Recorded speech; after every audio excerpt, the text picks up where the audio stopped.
Kyle, very good to see you. Today, we're going to talk through the retirement red zone and the 5 money moves you need to make now.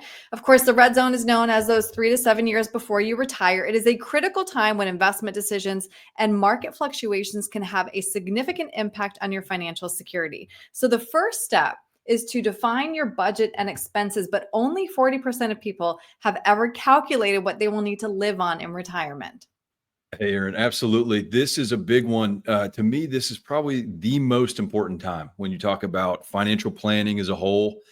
In my opinion, this is the most important time. And so many people put off these conversations until it's time to retire. Like, now I'll deal with it when I retire. But these 5 to 7 years, this red zone that you talked about, is so important. And that first step is the budget. How much are you planning on spending when you do retire? Now, Mhm. this isn't an operation where we're trying to trim back every expense that we can just so we can squeak by. We've got to be realistic. How do you want to live? What do you want to do? What hobbies do you have? And we build a budget around that. Mhm. Right. And then step number two, define your sources of guaranteed income. This is another good one.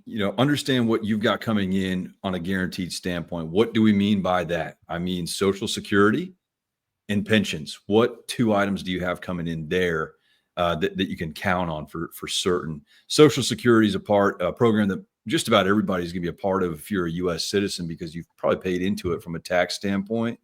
Pensions are a lot less common, but we still do see them from time to time. You want to know what's coming in guaranteed. Right. And then that brings us to number three. When you finish one and two, you know what's going out, you know what's coming in, and whatever that discrepancy is, it's known as the retirement gap. So, Kyle, how do you help people bridge that gap and build an income plan? Right, absolutely. The big thing is understanding exactly how much of that gap you have, Yeah. and then what savings you've got to go along with that, because those savings are what's going to fund that gap. So if it's a retirement portfolio that you've built, like a 401k, that's the most common thing that we tend to see with clients. They got a 401k they've saved in for a while. How are you going to use those funds now to fund that gap? Say you need 2,000 a month. Are those investments going to support that? Are they invested properly? Or you want to use something like an annuity for part of that gap out of your savings to create the guaranteed lifetime income. And a lot of times, Erin, the biggest thing is that we see that a lot of people that try to do it on their own don't ever make the adjustment on the retirement portfolio. They kind of carry what they've had before or a version of that into retirement with them. When we're doing the retirement portfolios, we're looking to minimize volatility and hmm maximize income from dividends and interest when we're talking about these types of portfolios in particular. Yeah. So very different than when you are in the accumulation phase. Good point, Kyle. I do want to circle back to guaranteed income because I know you focus and you specialize in helping people find the most financially optimal time to claim Social Security. This is going to be one of the most important decisions you make in retirement.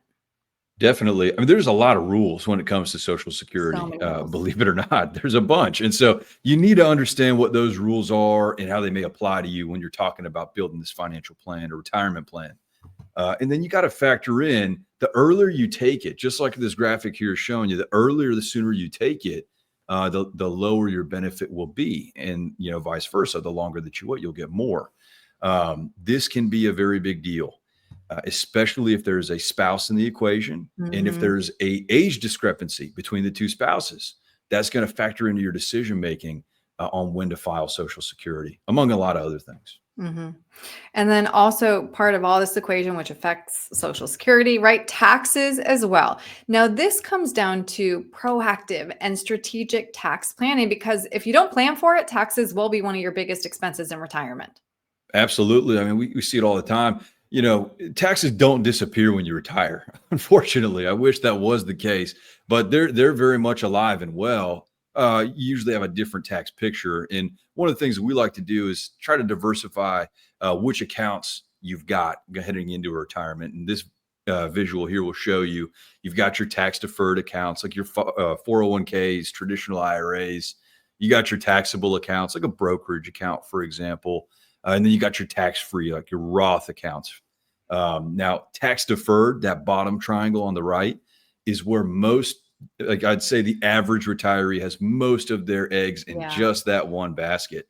We see it so often because Roth IRAs really weren't that popular until relatively recently. So there's an opportunity you can convert part of your pre-tax account, your tax deferred accounts, to a Roth IRA to help set you up to have a tax-free bucket that you can draw from when you do retire. And it all comes down to that planning, Erin. Like you said, you got to get that ready.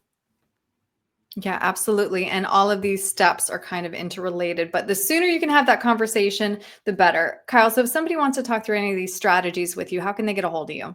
Yeah, love talking through these. The best way to get a hold of us is through our website, and that's firstcoastfinancialgroup.com.